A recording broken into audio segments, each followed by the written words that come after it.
دیکھیں، ایک بات سمجھنے کی ہے کہ اس دنیا میں جو بھی نعمتیں جس کو بھی ملیں وہ اللہ کریم کے انعام سے ہی ملیں۔ حتیٰ کہ کفار کے اوپر بھی جو نعمتوں کی بارش ہے یہ کوئی ان کے جھوٹے معبودوں نے کی ہے نہیں، بلکہ یہ بھی اللہ تعالیٰ کا انعام ہے، اور اللہ تعالیٰ کے حلم اور عنایتوں کے سبب ان کے اوپر یہ نعمتوں کی بارش ہے۔ تو اب ذرا دل پر ہاتھ رکھ کے سوچیں کہ اللہ کریم ایسی محبت کرنے والے ہیں کہ اس عالم میں بھی، یعنی جس کی حیثیت اللہ تعالیٰ کے نزدیک مچھر کے پر کے برابر بھی نہیں ہے، ہماری نافرمانیوں کے باوجود کیسی کیسی خوبصورت نعمتوں میں ہم کو رکھا ہوا ہے۔ تو جو عالم آخرت ہے، جہاں پہ کہ اللہ تعالیٰ اپنے بندوں سے راضی ہو گئے، خوش ہو گئے، اس میں جب اللہ تعالیٰ اپنی شان عطا، اپنی شان جود و سخا کے مطابق نعمتوں کی بارش کریں گے تو وہ نعمتیں کیسی ہوں گی، وہ بارش کیسی ہوگی نا، یہ سوچنے کی بات ہے نا۔ جس چیز کو ہم نے بالکل اگنور کیا ہوا، جس چیز کو ہم نے اپنی غفلت میں ڈالا ہوا ہے، وہ ہوگی کیا چیز، تم یہیں سے دیکھ سکتے ہیں نا۔ اسی کو تو کہا جاتا ہے کہ جو دنیاوی نعمتیں ہیں یہ محض اشتہار ہیں آخرت کا، تو اس کو دیکھ کر اصل کی کوشش کرنی چاہیے۔ دیکھیں، ایک اور بھی بات ہے وہی دل کے لحاظ سے کہ مثنوی شریف کے 5ویں دفتر میں مولانا رحمۃ اللہ علیہ محمود اور ایاز کی ایک حکایت بیان کر کے ہم ایک سبق دے رہے ہیں۔ تو فرماتے ہیں کہ ایاز جو ہے وہ سلطان محمود کو بہت عزیز تھا، چنانچہ اس کے اوپر انعامات بھی بہت زیادہ تھے، اس پہ نوازشات بھی بہت زیادہ تھیں، اس کو عزت بھی بہت زیادہ دی جاتی تھی۔ تو ایاز نے کیا کیا ہوا تھا کہ اس نے اپنی ایک پرانی پوستین اور چپلیں جو تھیں وہ ایک کمرے کے اندر، صندوق کے اندر بند کی ہوئی تھیں، اور وہ روزانہ کمرہ بند کر کے تنہائی میں اس صندوق کو کھول کے اس کے اندر سے اپنی چپلیں اور پوستین کو دیکھتا تھا، اور ان کو دیکھ کر وہ عبرت پکڑتا تھا کہ یہ میرا ماضی ہے، اور مجھے اپنے حال کی وجہ سے تکبر نہیں کرنا چاہیے بلکہ شکر گزاری کرنی چاہیے۔ لیکن ایاز کے جو حاسدین تھے وہ اس بات کو سمجھ نہیں پائے، انہوں نے خیال کیا کہ جو ایاز ہے اس نے یقیناً کوئی خزانہ اندر کمرے میں بند کیا ہوا ہے، تو یہ چپکے سے جا کے اس کو دیکھ کے اپنی آنکھیں ٹھنڈی کرتا ہے۔ تو انہوں نے جا کے اس بات کی شکایت جو تھی وہ سلطان محمود سے لگا دی کہ اس نے کوئی خزانہ چھپایا ہوا ہے، اس نے آپ کو بھی نہیں بتایا اس بات کا۔ تو سلطان محمود نے جو اس چغلی کو سنا تو اس پر سلطان نے کہا کہ بات چنی اکرام و لطف بے عدد، از لئیمی سیم و زر پنہا کند، کہ ہماری طرف سے عزت افزائی اور بے شمار مہربانی کے باوجود وہ کمینے پن کے ساتھ سونا اور چاندی جمع کر رہا ہے۔ ٹھیک ہے، سلطان کا انعام تھا نا اس کے اوپر۔ حقیقتاً سلطان نے اس چغلی کو سچا نہیں مانا تھا، مگر وہاں پہ عمرہ کو بتانے کے لیے کہ یہ کتنا قبیح حرکت ہے اگر کوئی اس طرح کرتا ہے، تو یہ الفاظ کہے تھے کہ ہم نے تو اس کی اتنی عزت افزائی کی ہوئی ہے، اس کے اوپر اتنے انعام و اکرام کی بارش کی ہوئی، اتنی دولت دے رہے ہیں، پھر بھی وہ کمینوں کی طرح سونا چاندی جمع کی جا رہا ہے، وہ بھی ہم سے چھپ چھپ کر بتاتا بھی نہیں ہم کو۔ تو بس ایسے ہی جو ہم صبح و شام اللہ تعالیٰ کی نعمتوں کے اندر، ان کی عنایتوں کے اندر غرق لوگ ہیں، اگر بے حیائی سے اللہ تعالیٰ کی محبت تلاش کرنے کے بجائے ان کی نعمتوں کی محبت کو اصل سمجھ کر ان کی نعمتیں ہی جمع کرتے رہیں، تو وہ سلطانوں کا سلطان، وہ شاہوں کا شاہ کیا ہم سے اس طرح کا شکوہ نہیں کرے گا کہ میرے طرف سے تمہیں کمی کیا تھی، تمہیں خوف کیا تھا میری طرف سے کہ جو تمہیں دے رہا ہوں وہ روک لوں گا، اور اگر میں روک لیتا تو کوئی دینے والا تھا، کیا تمہاری محنتیں وہ چیز مجھ سے چھڑا سکتی تھیں؟ تو بات یہاں پر یہ نہیں ہو رہی کہ جو میں بار بار کہتا ہوں کہ سب کچھ چھوڑ چھاڑ کے جوگی بن کے بیٹھ جائیں، یہ نہیں ہو رہی، لیکن جو کچھ بھی لیں اس سے محبت نہ کریں، نمبر 1، اور اس طرح سے لیں کہ اس کی وجہ سے اللہ تعالیٰ کی طرف سے غفلت نہ ہو۔ ٹھیک ہے، یہ بنیادی بات ہے، جبکہ یہاں پہ ہم دین کے کرخ کی بات کر رہے ہیں، دین کے مغز کی بات کر رہے ہیں، اور دین کا مغز کیا ہے کہ اللہ تعالیٰ کے ساتھ شدید محبت ہو، تو اس شدید محبت کو حاصل کرنے کے لیے باقی ساری محبتیں کاٹنی پڑیں گی نا۔ تو وہ جو محبتیں جبھی کٹیں گی جب ہمیں ان باقی ساری چیزوں کی جو حقیقت ہے اللہ تعالیٰ کی محبت کے سامنے اس کا کچھ ادراک ہو جائے۔ تو سب کچھ جو ہم کو مل رہا ہے اللہ تعالیٰ کی طرف سے مل رہا ہے، کہیں اور سے تو نہیں آ رہا۔ یعنی جو بھی اللہ تعالیٰ نے جو ہم کو حسن دیا ہے، جو ہم کو صحت دی ہے، جو ہم کو عزت دی ہے، جو ہم کو اسٹیٹس دیا ہے دنیا کے اندر، جو ہم کو جاہ دی ہے، وجاہت دی ہے، اولاد دی ہے، جتنی بھی نعمتیں ہیں، کیا وہ سب نعمتیں بجائے خود اللہ تعالیٰ کی محبت کی اور ان کے عطا کرنے کی علامت نہیں ہیں؟ تو جب سب کچھ اللہ تعالیٰ کی طرف سے، تو ان نعمتوں کی محبت کے اندر کیوں غرق ہیں؟ انہی کو جمع کرنے کے بارے میں کیوں سوچ رہے ہیں؟ وہ تو اللہ تعالیٰ نے جتنی دینی اتنی انشاءاللہ مل ہی جائے گی۔ اللہ تعالیٰ کی طرف سے بے رغبتی کیوں ہے؟ ٹھیک ہے نا، یہ بنیاد ہے، اس کو سمجھنے والی بات ہے۔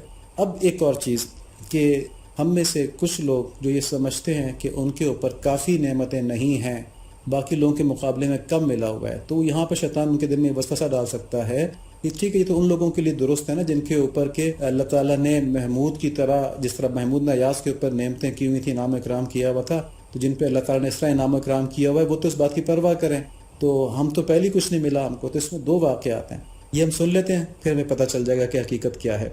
تو روایت میں ہے کہ ایک مرتبہ دوپہر کے وقت سخت دھوپ میں حضرت ابو بکر صدیق رضی اللہ تعالیٰ عنہ پریشان ہو کر گھر سے چلے، مسجد میں پہنچے ہی تھے کہ حضرت عمر فاروق رضی اللہ تعالیٰ عنہ بھی اسی حالت میں تشریف لے آئے۔ تو حضرت ابو بکر صدیق رضی اللہ تعالیٰ عنہ کو بیٹھا دیکھ کر دریافت کیا کہ تم اس وقت یہاں کہاں؟ فرمایا بھوک کی بےتابی نے پریشان کیا۔ حضرت عمر رضی اللہ تعالیٰ نے عرض کیا واللہ اسی چیز نے مجھ کو بھی مجبور کیا کہ کہیں جاؤں۔ یہ دونوں حضرات یہ گفتگو کر ہی رہے تھے کہ سرکار دو عالم صلی اللہ علیہ وآلہ وسلم تشریف لے آئے۔ ان کو دیکھ کر دریافت فرمایا کہ تم اس وقت کہاں؟ عرض کیا یا رسول اللہ صلی اللہ علیہ وآلہ وسلم بھوک نے پریشان کیا جس سے مضطرب ہو کر نکل پڑے۔ نبی صلی اللہ علیہ وآلہ وسلم نے ارشاد فرمایا اسی مجبوری سے میں بھی آیا ہوں۔ تینوں حضرات اکٹھے ہو کر حضرت ابو ایوب انصاری رضی اللہ تعالیٰ عنہ کے مقام پر پہنچے۔ وہ تشریف نہیں رکھتے تھے۔ بیوی نے بڑی مسرت و افتخار سے حضرات کو بٹھایا۔ حضور اقدس نے فرمایا ابو ایوب کہاں گئے ہیں؟ عرض کیا ابھی حاضر ہوتے ہیں، کسی ضرورت سے گئے ہیں۔ اتنے میں ابو ایوب رضی اللہ تعالیٰ عنہ بھی حاضر خدمت ہو گئے اور فرط خوشی میں کھجور کا ایک بڑا سا خوشہ توڑ لائے۔ حضور صلی اللہ علیہ وآلہ وسلم نے ارشاد فرمایا سارا خوشہ کیوں توڑا؟ اس میں کچی اور ادھ کچی بھی ٹوٹ گئیں، چھانٹ کر پکی بھی توڑ لیتے۔ انہوں نے عرض کیا اس خیال سے توڑا کہ ہر قسم کی سامنے ہو، جو پسند ہو وہ نوش فرما لے، کیونکہ بعض اوقات جو پکی ہوئی کھجوریں ہوتی ہیں اس کے مقابلے میں آدھی پکی ہوئی کھجور زیادہ پسندیدہ ہوتی ہے۔ تو خوشہ سامنے رکھ کر جلدی سے چلے گئے اور ایک بکری کا بچہ ذبح کیا اور جلدی کچھ تو ویسے ہی بھون لیا، کچھ سالن تیار کر لیا۔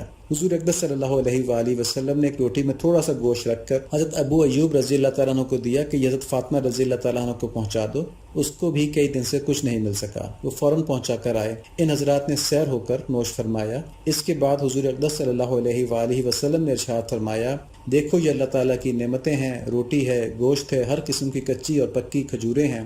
یہ فرما کر نبی صلی اللہ علیہ وآلہ وسلم کی آنکھوں سے آنسو بہنے لگے اور ارشاد فرمایا اس پاک ذات کی قسم جس کے قبضے میں میری جان ہے، یہی وہ نعمتیں ہیں جن سے قیامت میں سوال ہوگا، یعنی جن کے بارے میں قیامت میں سوال ہوگا۔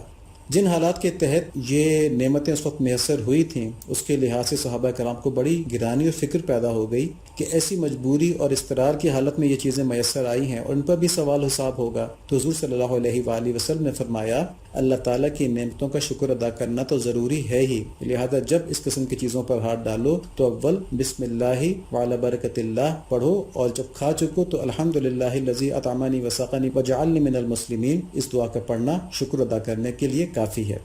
دیکھیں یہ تو ایک واقعہ ہو گیا کہ ہمارے نبی اور جو ان کے قریب ترین صحابی تھے نا ان کی زندگی کیسی تھی اور وہ کس طرح نعمتوں پہ شکر ادا کر رہے تھے۔ ایک اور واقعہ حضرت عمر رضی اللہ تعالیٰ عنہ کا گزر ایک شخص پر ہوا جو کوڑی تھا، اندھا بھی تھا، بہرا بھی تھا، گونگا بھی تھا۔ آپ رضی اللہ تعالیٰ عنہ نے اپنے ساتھیوں سے دریافت فرمایا تم لوگ اللہ کی کچھ نعمتیں اس شخص پر بھی دیکھتے ہو؟ لوگوں نے عرض کیا کہ اس کے پاس اللہ تعالیٰ کی کون سی نعمت ہے؟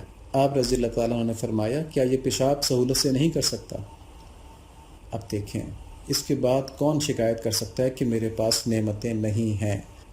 سورہ ابراہیم کے اندر آیت نمبر 7 ہے وَإِذْ تَأَذَّنَ رَبُّكُمْ لَئِن شَكَرْتُمْ لَأَزِيدَنَّكُمْ وَلَئِن كَفَرْتُمْ إِنَّ عَذَابِي لَشَدِيدٌ، اور جب تمہارے پروردگار نے تمہیں آگاہ کر دیا کہ اگر تم شکر گزاری کرو گے تو بے شک میں تمہیں زیادہ دوں گا، اور اگر تم ناشکری کرو گے تو یقیناً میرا عذاب بہت سخت ہے۔ اللہ تعالیٰ بے نیاز ہیں، اللہ تعالیٰ مالک الملک ہیں، اللہ تعالیٰ حکیم ہیں۔ اللہ تعالیٰ کو معلوم ہے کہ ان کی مخلوق میں سے کون سا شخص کس حالت میں دین کے زیادہ قریب رہے گا، دوزخ سے زیادہ دور رہے گا۔ تو کسی کے اوپر غربت رکھی ہوئی ہے، کسی کے اوپر امیری رکھی ہوئی ہے۔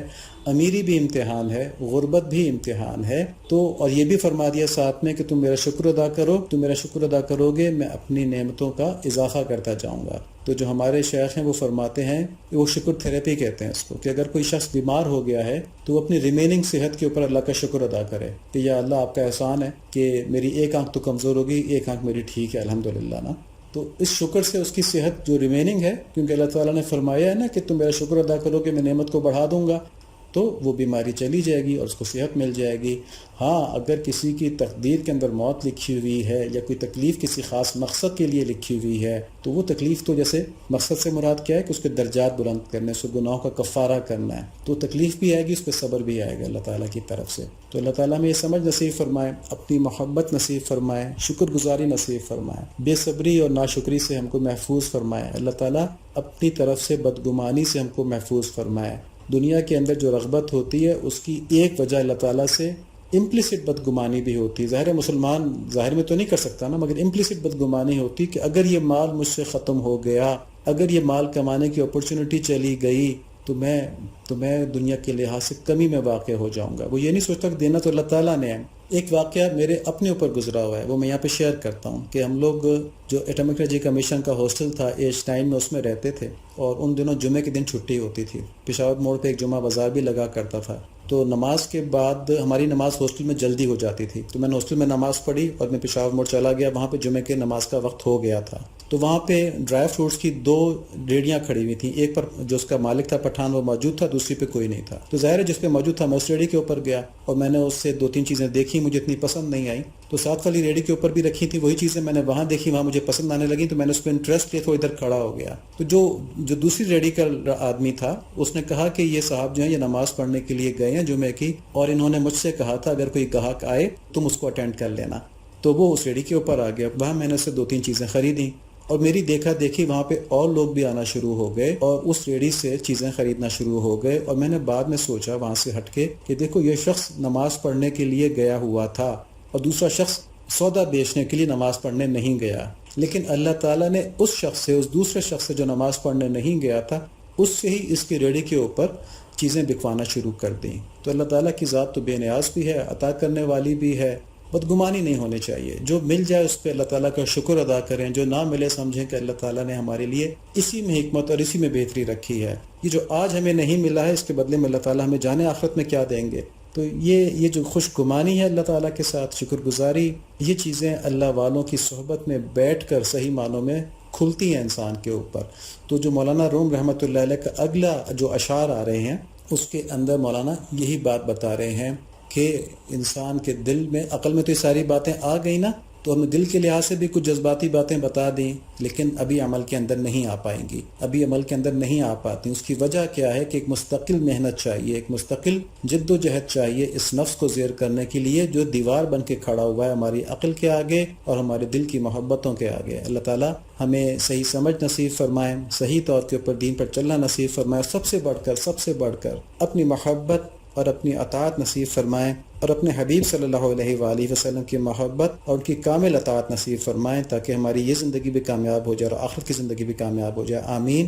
اللہم صلی علی سیدنا مولانا محمد النبی الامی وعلی آلہ وصحبہ وبارک وسلم تسلیما کثیرا کثیرا.